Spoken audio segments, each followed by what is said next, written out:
ઘણા એમ કે સાહેબ ભૂખ્યા પેટે ભજન ન થાય, પણ હું કહું છું ભૂખ્યા પેટે કદાચ ભજન થાય કે ન થાય, પણ આપણે એટલા ભૂખ્યા છીએ કે જો હવે લડીશું નહીં ને તો સંતાનોમાં માત્ર વાંઢા દીકરા સિવાય કાંઈ નહીં વધવા દે આ લોકો. અને ગામે ગામ 5-5, 25-25 વાંઢા સામે અથડાય. સાચું કે નહીં? એલા ઈસુદાન ગઢવી દેશીની પોટલીઓ ઓછી ઠપકારીને આ સ્ટેજ ઉપરથી ભાષણ આપવાનું રાખ મારો ભાઈ. કારણ કે તું આ દેશીની પોટલીઓ ઠપકારી જા છો એટલે તને ખુદ ભાન નથી રહેતી કે તું હું બોલી રહ્યો છો. અને હવે તો આખી આ ગુજરાતની જનતાને ખબર પડી ગઈ છે કે ઈસુદાન દેશીની પોટલીઓ ઠપકારીને સ્ટેજ ઉપરથી ભાષણબાજી કરે છે, આવી ફાકા ફોજદારી કરે છે. પાછી નવાઈની વાત તો એ છે કે ઈસુદાનના આવા ભાષણ ઉપર સામે બેઠેલાના મફતિયા આપ્યા હોય તાળી પાડે છે. હવે આમાં મૂર્ખ કોને ગણવા? ઈસુદાન ગઢવીને ગણવો કે સામે તાળી પાડનારા આ ઈસુદાન ગઢવીના પાગ્યાને મૂર્ખ ગણવા? એ જ નથી સમજમાં આવતું. અને ક્યારેક તો એવું થાય કે આ ઈસુદાન ગઢવીનું ભાષણ સાંભળીને દાંત કાઢવા કે ઈસુદાન ગઢવીને સ્ટેજ ઉપર ચડીને 2 લાફા ઝીકી દેવા. કારણ કે આ ભાઈના ધંધા જ આવા છે. હારો દેશી પર ની પોટલીઓ ઠપકારીને હું ભાષણબાજી કરે, હું ફાકા ફોજદારી કરે, અને હું લાંબી એવી જીકે કે એને એ જ નથી ખબર રહેતી કે હું બોલી રહ્યો છું. આ પાછો કેવું કે આ ભાજપ વાળા કઈ વધવા નહીં દે વાંઢા સિવાય. એલા ભાજપને વાંઢાને હું લેવા દેવા? પાછો કે એવો સમય આવશે કે વાંઢા ગામડામાં એકબીજાની આમાં ભટકાય છે. આનો મતલબ તમે સમજી ગયા છો હું કહેવા માંગે છે. એલા આ બુદ્ધિના બારદાનને બોલવાનું ભાન નથી. એને એ નથી ખબર રહેતી કે હું ગુજરાત આમ આદમી પાર્ટીનો પ્રદેશ અધ્યક્ષ છું. મારી બોલવાની કઈક રીત હોય, કઈક જવાબદારી હોય. આ ટકોરાને એ નથી ખબર પડતી. બોલો, આ ક્યારેક ભૂલી જાય છે કે હું નેતા છું. ઓલા ડાયરામાં કેમ હાસ્યની રમઝટ આવતી હોય એને એમ થઈ જાય હું ડાયરાનો કલાકાર છું. આ ટેસ્ટ ડાયરાનો છે એવી પાકા પોતાની ચાલુ કરી દે. અને પાછા ગુજરાતનું મુખ્યમંત્રી બનવું છે. પેલા વાવન મુખ્યમંત્રી બનાવાય. હા તો આપણને બધાને વેચી દે. બધું એટલે બધું, પહેરવા લુગડા નો રેવા દે. આવા જો ગુજરાતનો મુખ્યમંત્રી બનાવીએ તો. પણ તોય આ મફતિયા આપ્યાઓ સમજતા નથી. અને અમુક ગુજરાતના એવા લોકો છે કે જે આમ આદમી પાર્ટીની આવી વાતોમાં આવીને સાવ ખોટા મૂર્ખ બની રહ્યા છે. જે નેતાને બોલવાની ભાન ના હોય, જે નેતા પોતાને ડાયરાનો કલાકાર સમજીને ભાષણબાજી કરતો હોય, એવો નેતા શું તમારા હિતનું કામ કરી શકે? તમારું કલ્યાણ કરી શકે? તમારી ભાવનાને સમજી શકે? તમારી લાગણીને સમજી શકે? રામના નામ ભજો. આ બધા મફતિયા આપ્યાઓ એક વાડીના મૂળા છે.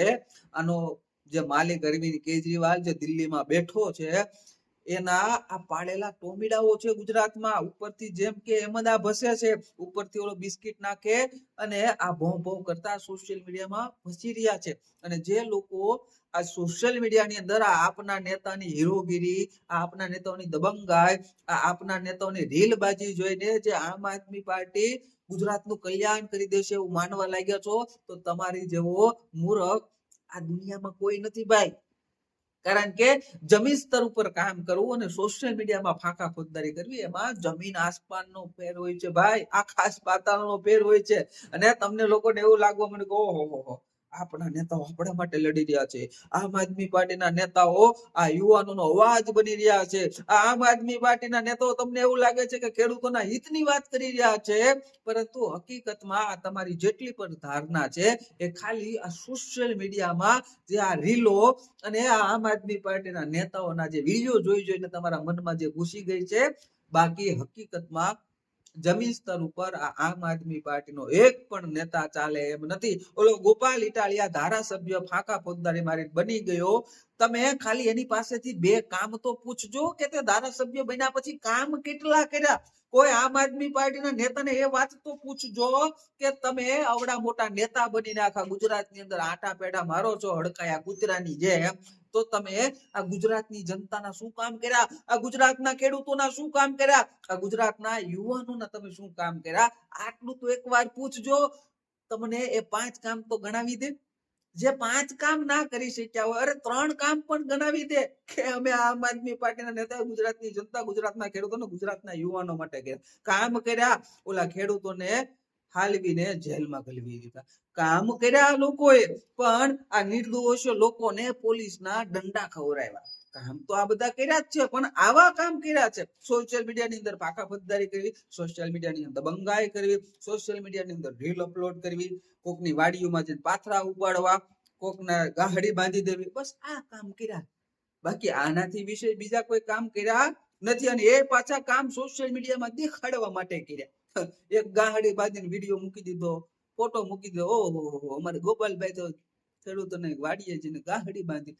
એ લાવ તમને આ મૂર્ખ બનાવે છે. સાહેબ હજી સમય છે, સમજી જજો. કારણ કે આપણા વિકસિત ગુજરાતને જે રીતે રોકેટ ગતિથી આપણું આ ગુજરાત આખા વિશ્વની અંદર પ્રખ્યાત છે, આપણા ગુજરાતનું નામ ગર્વભેર માન સન્માનની સાથે આખા વિશ્વની અંદર લેવાય છે, તો એમાં આ ગુજરાતની જનતાની પણ મહેનત છે. અને સાથોસાથ આ ગુજરાતની જનતાએ જે ભારતીય જનતા પાર્ટી ઉપર વિશ્વાસ મૂક્યો, એ ભારતીય જનતા પાર્ટીએ એ વિશ્વાસ તૂટવા નથી દીધો. અને જનતાના વિશ્વાસના કારણે ભારતીય જનતા પાર્ટીના નેતૃત્વમાં આ ગુજરાતનો વિકાસ જે રીતે થયો છે અને જે રીતે થઈ રહ્યો છે, આ ગુજરાત આખા વિશ્વમાં જે રીતે એક ગર્વભેર નામ લેવાઈ રહ્યું છે, તો એમાં ગુજરાતની જનતાનો પણ સિંહ ફાળો છે. અને સાથોસાથ આ ભારતીય જનતા પાર્ટીના નેતૃત્વના કારણે આ વાત શક્ય બની છે. આપણું આ ગુજરાત અત્યારે આગલી હરોળમાં છે. તો આપણા વિકસિત ગુજરાતને આવા દંભી, આવા જૂઠા, આવા નાલાયક, આવા હરામખોર આ મુફતિયા આપ્યાઓને ક્યારેય ના સોંપાય. આ વાત ગુજરાતની જનતા જાણે.